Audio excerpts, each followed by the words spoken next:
Sir ఇవాళ రేవంత్ రెడ్డి గారు ED office ముందర ధర్నా చేశారు సార్. అంటే అదాని ఆస్తులపైన ఎంక్వైరీ చేయాలి, విచారణ జరపాలి. రాహుల్ గాంధీ గారు పిలిపించారు. దీనిపైన అంటే మీ ఒపీనియన్ ఏ విధంగా చూస్తారంటారు సార్? దీన్ని కేటీఆర్ గారు కూడా కౌంటర్ ఇచ్చారు. అసలు అదాని మంచోడా చెడ్డోడా ముందు మీ పార్టీ డిసైడ్ చేసుకొని ఆ తర్వాత ధర్నా చేయండి అని కూడా అంటున్నారు. మీరేం చెప్తారు? ఒక్కటి జరిగిందిలేండి.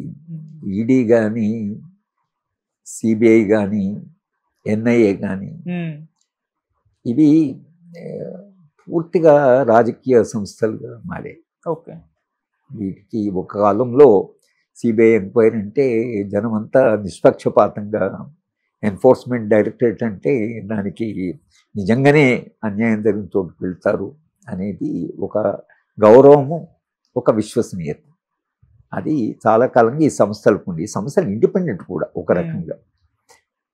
కానీ గత 10-15 ఏళ్ళుగా ఈ సంస్థలను కంప్లీట్గా రాజకీయంగా పనిచేస్తున్నాయి అనేది అది స్పష్టంగా తెలుస్తుంది. Enforcement directorate opposition parties, opposition ఎక్కడైతే అధికారం ఉందో అక్కడ చేస్తున్నారు. కానీ భారతీయ జనతా పార్టీ ఎక్కడైతే అధికారం ఉందో, భారతీయ జనతా పార్టీ ఒక్క సభ్యుడి మీద కూడా వాళ్ళు ఇంతవరకు ఎన్ఫోర్స్మెంట్ అంటే పూర్తి ఆ పార్టీలో అందరూ నిజాయితీ పరులే, ఎవ్వరికి ఎటువంటి తప్పులు చేయలేదు అని అనడానికి వీల్లేదు. సరకంత ఇదే కదా. కనుక నేను అనుకోవడము ఎన్ఫోర్స్మెంట్ డైరెక్టరేట్ పొలిటికల్ అయింది కాబట్టి వాళ్ళు దాన్ని పొలిటికల్గా యూజ్ చేస్తున్నారు, వీళ్ళు పొలిటికల్గా అపోజ్ చేస్తున్నారు. ఓకే. ఇది రెండు జరుగుతున్నది. ఇది పొలిటికలే, అది పొలిటికలే. ఈ మధ్యనే ఎన్ఫోర్స్మెంట్ డైరెక్టరేట్ ఉన్న విశ్వసనీయత ఇంకా దెబ్బతింటుంది. అంటే సంస్థల విశ్వసనీయత దెబ్బతింటే ప్రజాస్వామ్యానికి చాలా ప్రమాదం. అంటే ప్రజలకు ఒక విశ్వాసం ఉండాలి. ఒక అన్యాయం జరిగితే ఇక్కడ వెళితే మనకు న్యాయం జరుగుతుంది అనే విశ్వాసం సమాజంలో ఉండాలి. ఉంటేనే ప్రజాస్వామ్యం నిలబడుతుంది. అధికారం కూడా కొంత జాగ్రత్త ఉంటుంది. కానీ ఈ సంస్థలు కూడా పూర్తిగా బలహీనమైపోయి రేపు జనము అన్యాయం జరిగితే ఏంటి, ఎక్కడ పోవాలి, ఏ సంస్థకు చెప్పుకోవాలి, మనం ఎవరి దగ్గర పోవాలి అని ప్రజలను మీరు అక్కడ నెట్టేస్తే వచ్చే సంక్షోభం చాలా తీవ్రమైన సంక్షోభం. అటువంటి బంగ్లాదేశ్, శ్రీలంకలో దాంట్లో ప్రజలకు ఏ విషయం లేకపోతే ఆగ్రహం వచ్చిందంటే వాడు ఏం చేస్తారో తెలియదు. మీరు ఇవన్నీ కాపాడుకోవాలి. సమాజంలో కాస్త శాంతి భద్రతలు ఉండాలన్నా ఈ సంస్థలన్నిటి మీద ప్రజలకు నమ్మకం ఉండాలి. ప్రజలకు ఏముండాలంటే మనకు అన్యాయం జరిగితే ఎక్కడైనా పోయి చెప్పుకోవచ్చు అనే ఒక విశ్వాసం ఉండాలి. మనకు అన్యాయం జరిగితే ఎక్కడ పోయినా ఏం జరగదు అని అది ఒక నిరాశలో గురయ్యారు అనుకోండి, అప్పుడు ఆగ్రహం వచ్చినప్పుడు ఎవరు దాన్ని ఆపలేరు, అప్పుడు చాలా కష్టమవుతుంది. కనుక సంస్థలను కాపాడుకోవడం చాలా అవసరం. అది రాజ్యానికి చాలా అవసరం. ఎందుకో మరి ఈ సంస్థలు బలహీనపడ్డాయి, వాళ్ళు కూడా దాన్ని రాజకీయంగా ఉపయోగిస్తున్నారు, వీళ్ళు దాన్ని రాజకీయంగా వ్యతిరేకిస్తున్నారు. మొత్తం దీంట్లో అంత రాజకీయం అయిపోయింది. రాజకీయం అంటే నెగిటివ్ రాజకీయాలు, ఇవి పాజిటివ్ రాజకీయాలు కదా, అంత నెగిటివ్ రాజకీయాలు వచ్చేసాయి. రావడం వలన ఎవరు ఏమిడికి ప్రమాదం జరుగుతుందంటే ప్రజాస్వామ్యం.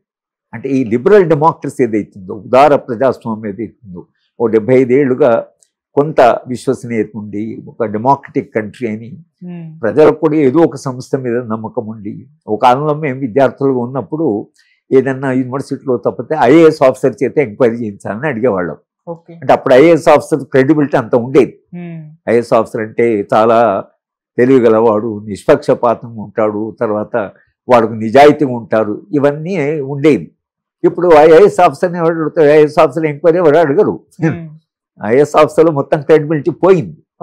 అంటే అట్లా ఒక్కొక్క సంస్థ ఒక్కొక్క క్రెడిబిలిటీ పోయిన కొద్దీ మీకు సమాజంలో అశాంతి పెరిగి అది ఎక్కడికో దారితీసి ఒక అంటే మనము కంట్రోల్ చేయలేనటువంటి దశకు పోయేటువంటి ప్రమాదం ఉంటుంది. అది అర్థమైన వాళ్ళు అయితేనే జాగ్రత్తగా, నెహ్రూ గారు లాంటి వాళ్ళు సంస్థను చాలా గౌరవించారు. తర్వాత ఆ కాలం నుండి క్యాబినెట్ మినిస్టర్, విశ్వవిద్యాలయం అంటే అబుల్ కలాం ఆజాద్ మొదటి ఎడ్యుకేషన్ మినిస్టర్. విశ్వవిద్యాలయ వైస్ ఛాన్సలర్ను కలవాలి అని సెక్రటరీ చెప్తే పిలవమంటారంటే వైస్ ఛాన్సలర్ అంటే పిలుస్తారు, అసలు నేనే వెళ్ళి కలుస్తాను, ఆయన వైస్ ఛాన్సలర్ కదా అని అంత గౌరవంగా ఆ రోజు ఎడ్యుకేషన్ మినిస్టర్ మాట్లాడాడు. ఇప్పుడు ఏం పరిస్థితి? ఇప్పుడు విశ్వవిద్యాలయం అంటే ఇది ఎట్లా మార్చేశారు దాన్ని, దానికి ఎంత ప్రతిష్ట ఉండేది. ఇప్పుడు ఏం చేశారు మీరు? విశ్వవిద్యాలయాలు అంత ప్రతిష్ట కలిగి తామంతా మేనేజ్, ఎంత అసలు విద్యారంగం ఎంత బాగుండేది. కానీ మీరు క్రమక్రమంగా మనం వాటిని నిర్వీర్యం చేస్తూ వచ్చాం. ఇవాళ ఐఏఎస్ ఆఫీసర్ వైస్ ఛాన్సలర్ రమ్మంటాడు, ఆ రోజు మినిస్టరే నేను పోయి కలుస్తాను అన్న దగ్గర నుంచి ఇవాళ ఐఏఎస్ ఆఫీసరు గ్రాడ్యుయేషన్ పాస్ అని ఆయన వైస్ ఛాన్సలర్ ఓ విశ్వవిద్యాలయానికి వైస్ ఛాన్సలర్ ఆఫీస్కి రమ్మంటాడు, వీళ్ళు కూడా అక్కడ పోతున్నారు. మొత్తము విశ్వవిద్యాలయాలకు ప్రతిష్ట, దాని స్వతంత్ర ప్రతిపత్తి, దానికి ఒక క్వాసీ జ్యుడిషియల్ బాడీ, దానికంటూ ఒక సెల్ఫ్ గవర్నెన్స్, అది స్వయం పరిపాలనా సంస్థలు ఇవన్నీ. అందుకనే మాకు ఇప్పుడు సెంట్రల్ యూనివర్సిటీలో మీరు చూస్తే ఒక అకాడమిక్ కౌన్సిల్ ఉంటుంది, ఒక కోర్ట్ ఉంటుంది, కోర్ట్ అంటారు దాన్ని. అక్కడ ఏమన్నా వస్తే దానికి ఒక కోర్ట్ ఉంటుంది, ఒక ఎగ్జిక్యూటివ్ కౌన్సిల్ ఉంటుంది, ఒక క్యాబినెట్, ఒక లెజిస్లేచరు, అట్లా ఉంటుంది విశ్వవిద్యాలయం.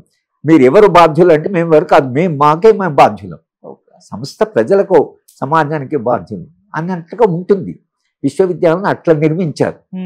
ఇవాళ విశ్వవిద్యాలయం పూర్తిగా కొలుగొట్టేసి అది పూర్తిగా దాన్ని ఎంత ఒక చిన్న ప్రభుత్వ సంస్థలాగా మార్చేశారు. దానివల్ల నష్టం ఏమైనా జరిగింది, ప్రజాస్వామ్యం జరిగింది, విద్యారంగానికి నష్టం జరిగింది. తర్వాత ఇప్పుడు పాలించడం కష్టమైపోయింది. విశ్వవిద్యాలయం గొడవ అయితే విద్యార్థులు పోయి ప్రభుత్వం దగ్గర పోతారు, ప్రభుత్వం దగ్గర పోయి గొడవలు చేస్తారు. అంతకుముందు గొడవ జరిగితే విశ్వవిద్యాలయమే హ్యాండిల్ చేయాలి, దాన్ని ప్రభుత్వం దగ్గరికి వెళ్ళేది కాదు. అంటే అట్లా మేనేజ్ చేస్తారు అనుకోండి, యూత్ అంతా లక్షలాది మంది యూత్ను విశ్వవిద్యాలయాలు మేనేజ్ చేసినాయి అనుకోండి, అప్పుడు ప్రభుత్వానికి ఇంత క్రైసిస్ ఉండదు. కానీ మీరు ఈ సంస్థలను కొలుకొడితే జరిగేది అది, అంత పోయి ఎక్కడ వాళ్ళ మీద పడతారు, క్రైసిస్ పెరుగుతుంది అసలు. సార్ అంటే ముందు నుంచే బీజేపీ అని ఒక విమర్శ ఉంది, అంటే ఇద్దరు గుజరాతీలు ఇంకో ఇద్దరు గుజరాతీలకు దేశాన్ని అమ్మేస్తున్నారని చెప్పి పెద్ద ఎత్తున ప్రచారం అయితే చేశారు సార్. ఇప్పుడు ఈ విధంగా కాంగ్రెస్ పార్టీ బయటకు వచ్చి ధర్నాలు, ఈడీ ముందర ఇటువంటివి చేయడం వల్ల బీజేపీకి ఏమన్నా ఇంపాక్ట్ పడే అవకాశం ఉందా సార్, దీని ప్రభావం ఉంటుందంటారా? బీజేపీ ఆల్రెడీ మొన్న ఎన్నికల్లో దెబ్బతింది కదా, పార్టీ ఓడిపోయింది. నిజానికి స్ట్రిక్ట్ గా నంబర్లో మాట్లాడాలంటే పార్టీ ఓడిపోయింది. సరే అలయన్స్ పెట్టుకోవడం అనేది అది రాజకీయాలు కాబట్టి రెండు పార్టీలతో వాళ్ళు అలయన్స్ పెట్టుకున్నారు.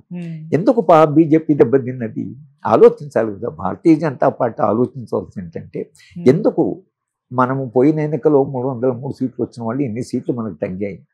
నరేంద్ర మోడీ మెజారిటీ 4 లక్షలు 5 లక్షలు తగ్గింది కదా. మరి ఆయన ప్రధానమంత్రి అంటే అంతర్జాతీయంగా ఇవాళ ఆయన యుక్రెయిన్ వెళితే ఆ సమస్య పరిష్కరిస్తాడని అంటున్నారు. తర్వాత ఆయనకు క్యారిస్మా ఉన్నది అనేది వాస్తవమే, ఆకర్షణ శక్తి ఆయనకు ఉండేది. కానీ వాళ్ళు ఎందుకు మనం దెబ్బతిన్నామనేది ఆలోచించాలి కదా పార్టీ.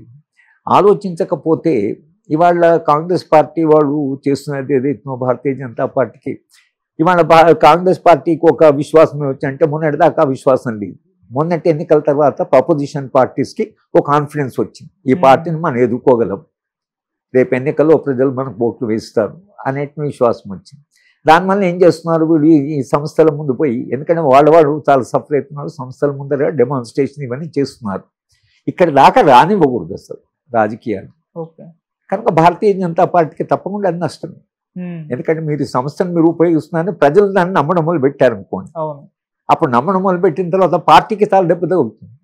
పార్టీ అది ఆలోచించాలి, తమ సంస్థల యొక్క విశ్వసనీయతను కాపాడుకోవడం కూడా తమలో బాధ్యత అన్నప్పుడు మీరు ఏంటి ఎన్ఫోర్స్మెంట్ డైరెక్టర్ దగ్గర కూడా పోతారా ఏంటి, ఆ సంస్థ ఏమనుకుంటున్నారు మీరు అనే ధైర్యము ప్రభుత్వంలో ఉండే వాళ్ళకు ఉంటుంది.